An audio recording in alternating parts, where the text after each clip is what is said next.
आवश्यकता नहीं है, गुलामी करने की आपको आवश्यकता नहीं है। पुत्र देखो ना, मेरा मन भी वहीं जाना चाहता है जहाँ चाह गई चिंता गई मनवा बेपरवाह, जिनको कुछ ना चाहिए वो साहन के साहा। तो फिर आ जाओ मां, सुचल देश प्रतिष्ठा करो, अपने मन के आसन को उठाओ मां, यहाँ से देखो, सीधी सी बात है। इन इंद्रियों के मार्गों से तो मन जाता झांकी झरोखों से, इनसे उठाओ मां अपने मन को, यहाँ से उठा लो अपने आसन को। देखो सीधी सी बात है भाई माता जी, चाहे राजी रहो चाहे निराज रहो, यहाँ से आसन उठाना पड़ेगा, अपने मन को यहाँ से उठाना पड़ेगा। जो जमकर बैठ गया पूरी तरह चीचड़ की तरह, कलीले की तरह, विषय विकारों का खून पी रहा है। अगर ज्ञान रूपी दुग्ध चाहिए आपके मन को तो उठो यहाँ से, सुचौदे से प्रतिष्ठा करो पवित्र स्थान में। और पवित्र स्थान जो पवित्र को भी पवित्र कर देने वाला है वो आत्मा राम है। ठीक है, आ गए, बस मन आ गया वहां व्यासपीठ पे, और शरीर जल के रूप में परिवर्तित हो गया, जल के रूप में शरीर तीर्थ बन गया, शरीर वंदनीय हो गया। देखो तो सही, शरीर पूजनीय हो गया।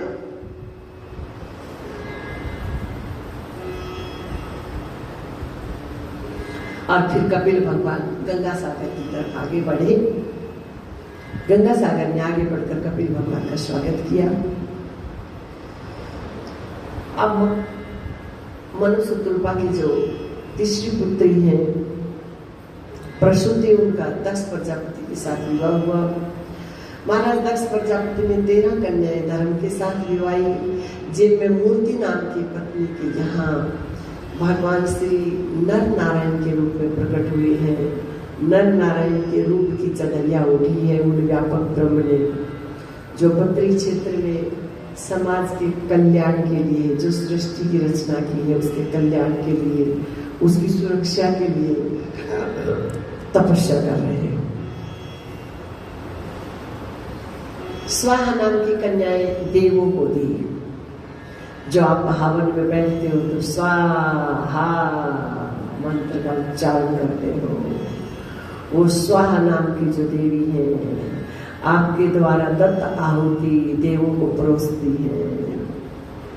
स्वधा नाम की कन्या पितरों को, जो स्वधा बोलकर आहुति देते हो, स्वधा नाम की देवी है, आपके द्वारा दत्त आहुति पितरों तक पहुंचाती है। सती नाम की कन्या का विवाह महादेव जी से संपन्न हुआ। एक बार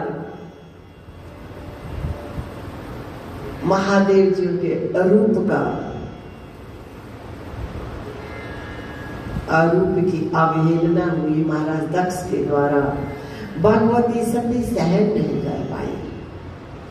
ये रूप मेरा पूजनीय है, ये रूप मेरा आराध्य है, ये रूप मेरा अपना सर्वस्व है।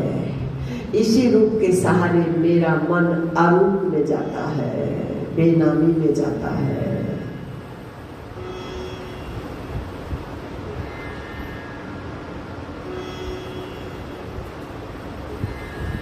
भीतर से योगाग्नि को प्रकट किया है।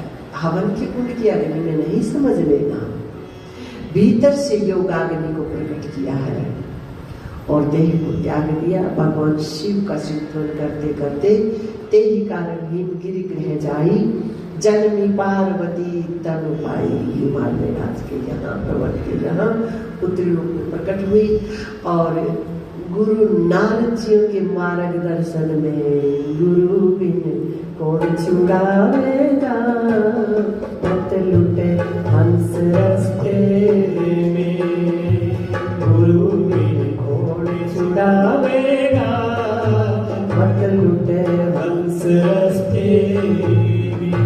गुरु महाराज नारद जी के मार्गदर्शन में अपने मन को सही दिशा में लगाया भगवान शिव का मिलन हुआ और इनके यहाँ कार्तिकेय जी, गणपति जी महाराज 2 लाडले पुत्र हुए, उमापति महादेव की जय। अब मनुष्य कृपा के जो 2 पुत्र हैं उनके बारे में चर्चा। महाराज प्रियव्रत और उत्तानपाद। महाराज उत्तानपाद के 2 विवाह हुए, सुनीति से और सुरुचि से। 2 वृत्तियों का वर्णन किया है। सुरुचि, सुनीति कभी अपनी ही रुचि अच्छी लगती है, बस मेरी इच्छा पूर्ति हो जाए, ऐसी रुचि जब बने तो उससे सावधान रहे। कभी ऐसी नीति को स्वीकार करता है मन जो शास्त्र सम्मत है। शास्त्र सम्मत जो नीति है अथवा जो मार्ग है अथवा जो राह है, हमारा मन उसको यदि स्वीकार करे तो ध्रुव माने अटल, अटल माने ज्ञान, ज्ञान माने आत्मा, चेतना, अपना स्वरूप, स्वरूप की प्राप्ति हो जाती है। और यदि अपनी बाह्य जगत में अपनी रुचियों को पूरा करने में मन लगा रहता है तो फिर कुछ हाथ नहीं लगता। जैसे उत्तानपाद शिकार खेलने गया, मारा गया, यक्षों से भेंट हुई और सुरुचि निकली, जंगल में अग्नि भड़की, दग्ध हो गई। उसी प्रकार से जो अपनी रुचि है बाहर जगत में वो सब नष्ट हो जाने वाली है, मिट जाने वाली है। मन को उस नीति पे लगाना चाहिए जो शास्त्र सम्मत है। तो सुनीति को ध्रुव नाम का पुत्र हुआ और सुरुचि को उत्तम। महाराज उत्तानपाद का मन ज्यादा सुरुचि में रहा। सुनीति एकांत में रहती है, ध्रुव का लालन पालन करती। 5 वर्ष के जब हुए बच्चों के साथ पिता को प्रणाम करने गए, देखा बड़ा सुंदर संस्कार तुम्हारी माँ ने दिया, उठाकर गोद में लिया। सुरुचि देख रही थी क्योंकि स्वयं की इच्छा में यदि बाह्य जगत में विघ्न बाधा आती है तो फिर क्रोध आता है, और क्रोध आता है तो फिर क्या सही है क्या गलत है वो सब भूल जाता है। छोटे से बालक को चाका लगाया, गोदी से नीचे उतारा, कारण पूछा तो हमारी कोख से जन्म लेना पड़ेगा, फिर राजगद्दी मिलेगी। और चाहिए राजगद्दी, चाटे से मन एकाग्र हुआ, संकल्प उठा राजगद्दी चाहिए। माँ के पास गए, माँ ने कहा तुम जाओ वहाँ, पहले सुरुचि ने कहा पर उपदेश कुशल बहु तेरे, जंगल में जाओ, तपस्या करो, यहाँ बैठना है गद्दी पे तो भगवान नारायण प्रकट होंगे, फिर हमारी कोख की कामना करना।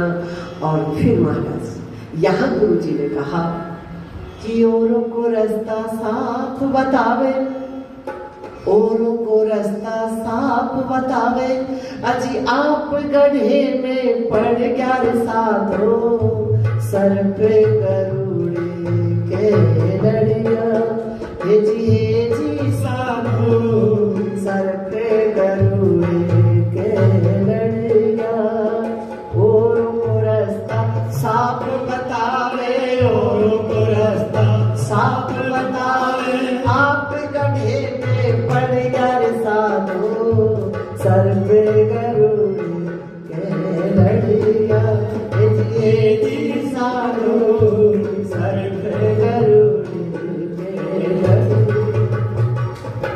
गुरुजी चले हैं, माँ मिल गई। माँ ने कहा यदि तुमको चाहिए राज्य, ऐसा राज्य मिलेगा जिसे कोई दूसरा स्पर्श ही नहीं कर पाएगा, ऐसा सम्राट पद को प्राप्त हो जाएगा मेरे पुत्र। मैं भी यही कहती हूँ, अच्छाई को रखना इस बात को, क्योंकि भेद नहीं रखना मन में। माँ जानती है भगवान के बीच और मेरे पुत्र के मन के बीच में यदि भेद आ गया, यदि माँ की बात की स्मृति बनी रही, अपमान की स्मृति बनी रही, तब भी प्रयास करने के बाद भी परिश्रम हाथ लगेगा, परिणाम नहीं घटेगा।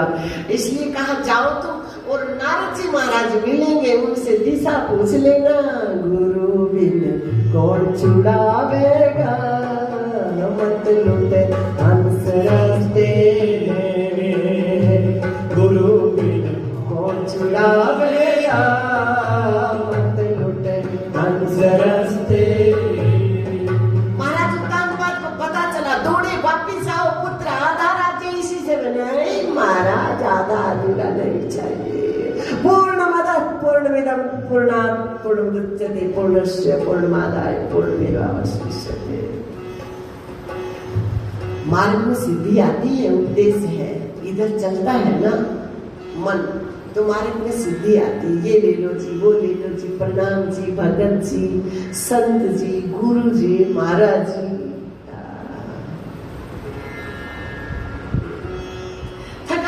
लेट गए, कंकर कांटों में नींद आ गई। नारद जी महाराज ने देखा ऐसी छोटी सी कुटिया में ऐसा जिज्ञासु मन परिक्रमा करते हुए नारायण नारायण नारायण आ गए।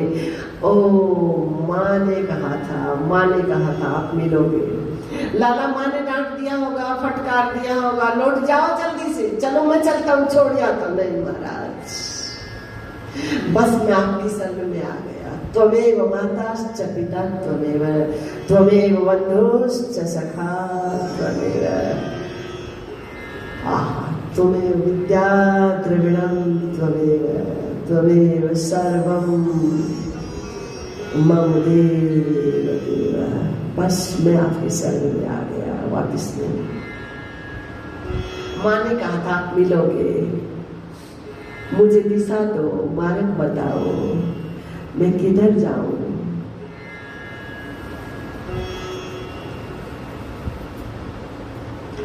जहां मेरा मनोरथ सिद्ध हो जाए।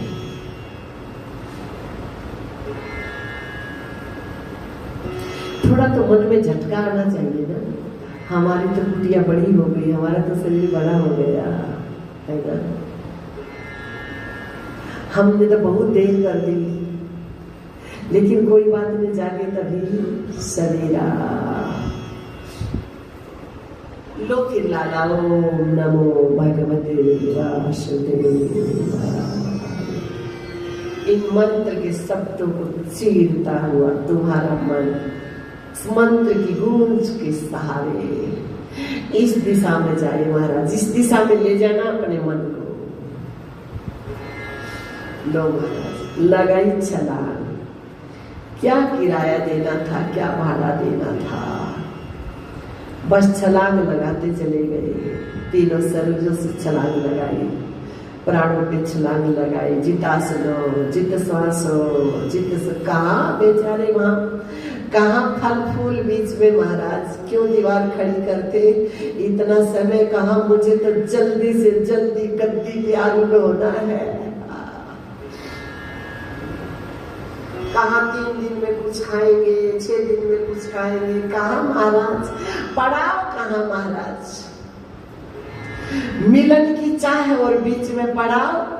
प्रेमी भी होना फिरे सोना बिचारे, गुरुओं से मिलना जी।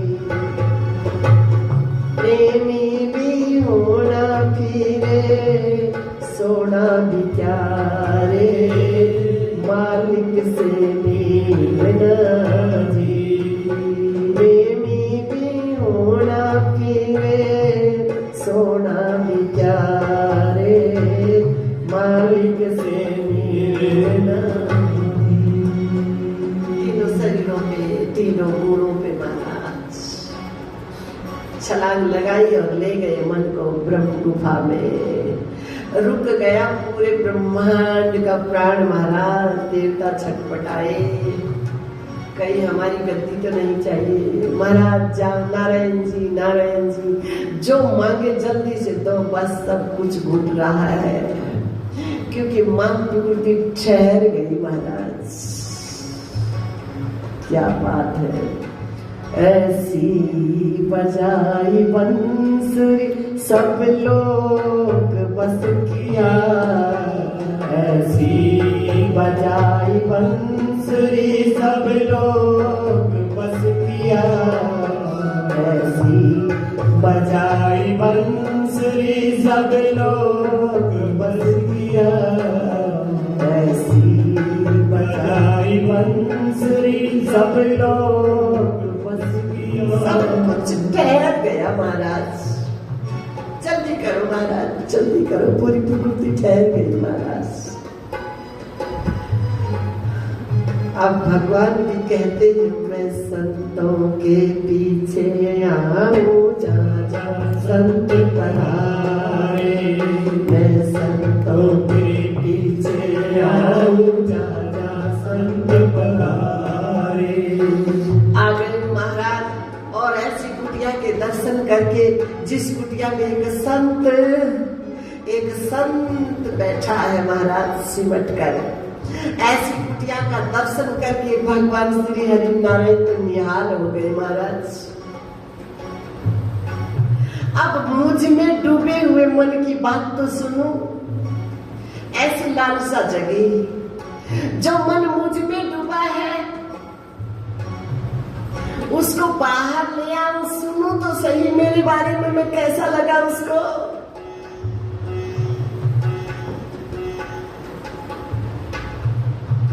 जबरन मन को ब्रह्मांड से बाहर किया, लेकिन मन तो आंखों में आंसू लगाकर बैठ गया। इसे कहा मन चंगा तो कठौती में गंगा, आंखों में बैठ गया। क्या मजाल, मन कर्म इंद्रिय में आ गया या अन्य अन्य अन्य अन्य, जहां चाहे बस मुझे यही सीमित रहना है। आसन लगाकर बैठ गए, बस दर्शन हो रहा है, बस और क्या चाहिए महाराज।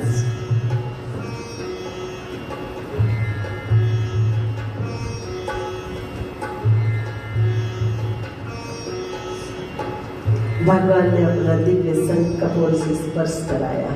सुनना चाहते हैं, ब्रह्मानंद में डूबे हुए मन को सुनना चाहते हैं। लो सुन लो महाराज, वाणी में आ गए, सुन लो महाराज आपके आदेश का पालन। कैसा हूं मैं, कैसा लगा? बोले क्या कैसा लगा? पृथ्वी अगन पवन और पानी, आप वहे आकाशा। पृथ्वी अगन पवन और पानी, आप वहे आकाशा। आप ही रचना रचने हारे, आप करते हो नासा। मन बुद्धि और इंद्री आप ही दे है श्वासा। अज सब कुछ करता कुछ नहीं करता, देखो अजब तमाशा। ऐसे हो, ऐसा लगा महाराज। तो मांगो मांगो मांगो, लो महाराज। अब ये मांग का पहाड़, बीच में ये दीवार, ये बीच में भेद। नहीं लाला, जब आप घर से चले थे ना, मन आपका सधे हुए मन में संकल्प का बीज और रोपण हुआ। मुझे राज चाहिए, राज्य चाहिए, गद्दी राजगद्दी। लेकिन मैं इतना कर सकता हूँ, 36 का अंक दे देता, 36,000 वर्षों तक राज्य करो। तुम्हारा शरीर रहेगा, मन मुझ में लगा रहेगा। ठीक है महाराज, सुभाषित मंगल। और अब गुरु जी आ रहे हैं, पता चला महाराज उत्तानपाद को पूरी भीड़ सभा के सहित जा रही है, और सुरुचि माँ सबसे आगे जा रही है। गुरु जी और सबसे पहले सुरुचि माँ को वंदन किया है। वास्तविकता है माँ, आपके चाटे ने, ये आपके चाटे का परिणाम है माता। नहीं तो आपके गुरु का मन ध्रुव पद को कैसे प्राप्त होता, अटल को कैसे प्राप्त होता। ये चाहता नहीं माँ, आपकी करुणा, आपका आशीर्वाद, आपका उपदेश था माँ। अब महाराज उत्तानपाद जियों ने गुरु जियों को राजगद्दी पे विराजमान किया है। स्वयं राजमार्ग पे चल पड़े। गुरु जी के छोटे भाई शिकार खेलने गए, यक्षों से भेंट हुई, मारे गए। पुत्री वियोग में मां निकली सुनी थी, वो भी जंगल में अग्नि भड़की, मारे गए। गुरु जी महाराज ये दिखाने के लिए, इस बात को प्रकट करने के लिए कि यहाँ कोई किसी के सुख में, दुख में, जन्म में, मृत्यु में कारण नहीं है।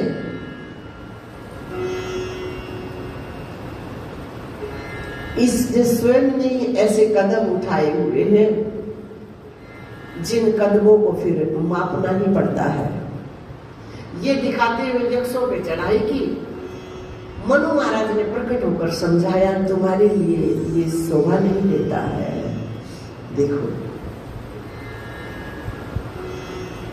जो विशेष होता है, विशेष आसन पे होता है, विशेष पद पे होता है, व्यवहारिक जगत की दृष्टि से ये उपदेश दिया, उसके ऊपर सबकी नजर होती है और वैसा ही बनने का प्रयास करते हैं जिसे भगवान श्री ने अर्जुन से कहा, वही कि तुमको ये शोभा नहीं देता, तो उपरामता को प्राप्त हुए और जाओ यक्षों के महाराज कुबेर से क्षमा मांगो, क्षमा याचना की।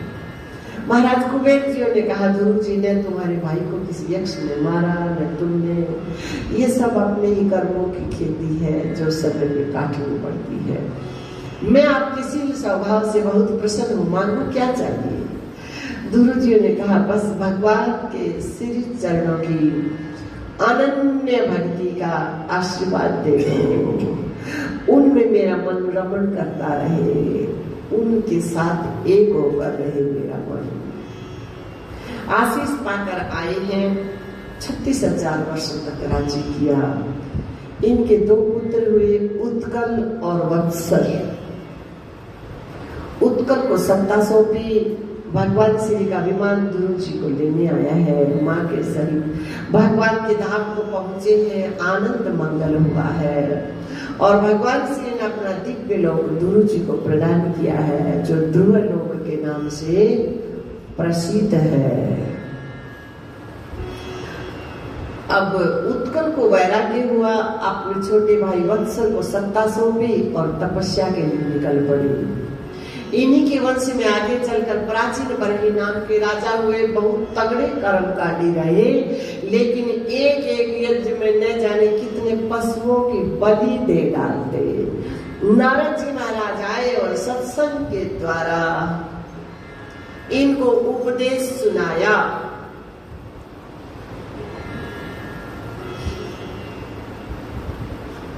बलि का मतलब होता है, ये वेद को प्रमाण मान लेते, ऐसा कहा जा रहा है, लेकिन वेद में ऐसा कुछ नहीं है। नारद जी ने भी यही समझाया कि बलि का प्रत्येक शब्द के देखो 2 और कई अर्थ होते हैं, 2 तो होते ही। किसी ने कहा भागीरथी नगर में आश्रम है, अब भागीरथी नगर में आश्रम बहुत है, थोड़ा लक्षण बताया, उसके हिसाब से समझ करके आ गए। तो उसी प्रकार से शब्द है, उनके अर्थ, जब तक मन शब्द के अर्थ में नहीं चला जाएगा ना, तब तक मायने उल्टे पुल्टे निकलते ही रहेंगे। अब आप किधर देख रहे हो, देखने वालों के नाना भाव में, कोई कहेगा ऐसे देख रहा था, कोई कहेगा वैसे देख रहा था। ठीक है, सही मायने में आप ही जानते हो मैं किस भाव से देख रहा था। तो उसी प्रकार से शब्द के उस पार जब तक मन नहीं जाता ना, सही मायने में अर्थ घटित नहीं होता है नारायण। तो नारद जी ने कहा बलि का मतलब है जित आसनो, जित श्वासो, जित संगो, जितेंद्रिय, इन सब से उस पार चले जाना, इन सब को छोड़ देना। बलि का मतलब स्वाहा करते हो, आहुति छोड़ते हो ना, छोड़ते हो। जो चावल, तिल, 3 सामग्री, 3 पदार्थ मिश्रित होते हैं, 3 अन्न, जो चावल, तिल, स्थूल सूक्ष्म कारण, सतोगुण, रजोगुण, तमोगुण, जागृत, सौपन, सुषुप्ति। तो सामग्री को पकड़े लिए रहते हो कि छोड़ देते हो? उसी प्रकार से हमारे मन ने भी इन सामग्रियों को पकड़ा हुआ है, इनको छोड़ देना ही बलि है महाराज। और इन उनको छोड़ते ही, उनकी बलि चढ़ाते ही सीधा कहाँ है, एक रस में सीधा यज्ञ संपन्न हो जाता है। इसलिए भागवत जी को ज्ञान यज्ञ कहा। तब ये उपराम हुए, इनके प्रचेतागण हुए। प्रचेतागणों को दक्ष नाम का पुत्र हुआ। अब प्रचेतागण तपस्या के लिए जा रहे थे। मार्ग में नारद जी महाराज मिल गए। पहले इनको भगवान के साकार स्वरूप का दर्शन हुआ। अब नारद जी से प्रार्थना की, हमारा जीवन शरीर का कम बचा है, प्रारब्ध कम है, इतने ही समय में हमारा मन कैवल्य पद को प्राप्त हो जाए, हमारा मन अपने स्वरूप को प्राप्त हो जाए। मम दर्शन फल परम अनुपा, जीव पाव निज सहज स्वरूपा। निजता को प्राप्त हो जाए हमारा मन, ऐसा कोई साधन। तो 3 सूत्र दिए नारद जी ने। दया सर्वभूतेषु, सर्वभूतेषु। इसका मतलब ये नहीं है कि पृथ्वी में जितने भी चराचर प्राणी हैं उन पे सब पे दया बरसाओ। कहाँ घूमोगे? उन पे दया बरसाते हुए कहाँ फिरोगे? कहो ना। तब मिले अगला सूत्र संतुष्ट ये न हुआ, तब संतोष मिलेगा क्या? फिर सर्वेंद्रियों शांता से फिर आपका मन इंद्रियों के उस पार जाएगा क्या? मतलब दया सर्वभूतेषु। आपके शरीर में भी 5 भूत हैं, आकाश वायु तेज जल पृथ्वी। रजोगुण से ये, स्तोगुण से सूक्ष्म शरीर। तो संपूर्ण भूत आपकी पिंडे सो ब्रह्मांडे, आपके शरीर में संपूर्ण सृष्टि है। अपने शरीर के रोम रोम पे दया करो, करुणा बरसाओ, इसको संतोष मिले, शांति मिले। कैसे बरसाएं? जब इसकी पकड़ मन छोड़ेगा, आत्मा राम के चिंतवन में लगेगा अथवा भगवान के नाम के चिंतवन में लगेगा, तो संतुष्ट ये न केवल अगला सूत्र घटेगा। फिर जैसी भी परिस्थिति होगी उसी परिस्थिति में मन क्या रहेगा? संतुष्ट रहेगा ना रहे? उसी परिस्थिति में संतुष्ट रहना सीख जाएगा। और संतुष्ट मन संपूर्ण इंद्रियों पर विजय अपने आप कर जाएगा। शांत तुष्ट क्या जनार्दन, आहा, उस मन को अपने स्वरूप की प्राप्ति हो जाती है। ऐसा ही किया। अब मनुष्य के जो दूसरे पुत्र हैं महाराज प्रियव्रत, हाँ बस 2 मिनट आरती करेंगे। महाराज प्रियव्रत, पहले इनको वैराग्य हुआ,